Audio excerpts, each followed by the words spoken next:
আসসালামু আলাইকুম সবাই, কেমন আছো আপুরা? আলহামদুলিল্লাহ ভালো আছি আমি। আজকে একটা ফ্রক কাটিং করব। এইটাও আমার একটা কাস্টমারের দেওয়া। তো গরম তো সবাই আসলে হাতা কাটা ফ্রকগুলো পরতে বেশি পছন্দ করে, বাচ্চারা এগুলো পরে আসলে আরাম পায়। তো এই কাপড়টা ছিল একটু এগুলি কি কাপড় বলে আসলে নাম জানি না, প্রতিবারেই একটা কথা বলি যে আপু নাম জানি না, তোমাদের যদি জানা থাকে সেক্ষেত্রে আপুকে বলতে পারো। হালকা হালকা কাজও ছিল, লিলেন টাইপের মনে হয়, না এরকমই বোধ হয়। তো এটা দিয়ে একটা ছোট্ট, কত মাস, অল্প 6-7 মাস, বাচ্চাটা একদম পিচ্চি টাইপের। তো ওর ওর তেমন স্বাস্থ্য নাই, গ্রোথ নাই, তা আমি একদম নবজাতকের যে মেজারমেন্টটা সেটাই নিচ্ছি। লম্বা, এটার পুরো লম্বা জামাটা হবে 16 ইঞ্চি মাত্র। কত ছোট না বলো? আর তোমার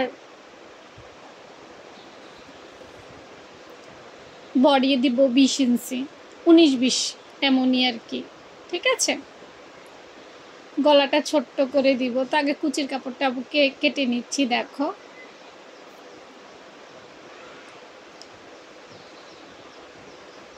এটা দিয়ে সুন্দর একটা কুচি হয়ে যাবে।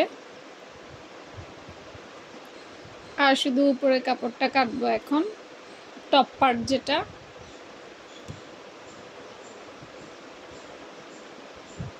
বাজটা সুন্দর করে দিতে হবে, কাপড়টা যেন ঠিকঠাকভাবে পরে, না হলে কিন্তু জামাটা বাঁকা হয়ে যাবে।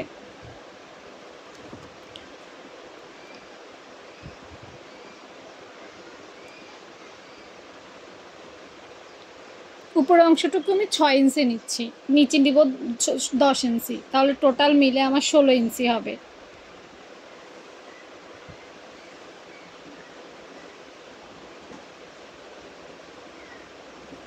গলাটা পাশে নিব 1.5 ইঞ্চি, আর কাঁধ লাইনটা আমি 4 ইঞ্চির মধ্যে রাখবো, না হলে বাচ্চার কাঁধ দিয়ে আবার পড়ে যাবে, যেহেতু সামনে পিছে সমান গলা দিতে হবে।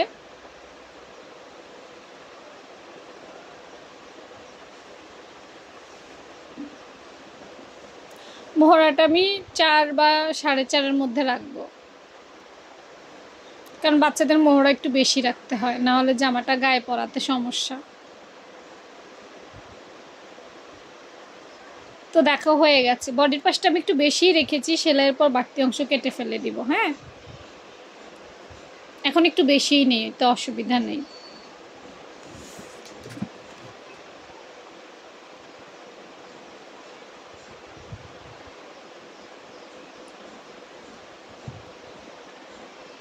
ব্যাস হয়ে গেল। দেখো কি সুন্দর একটা ফ্রক।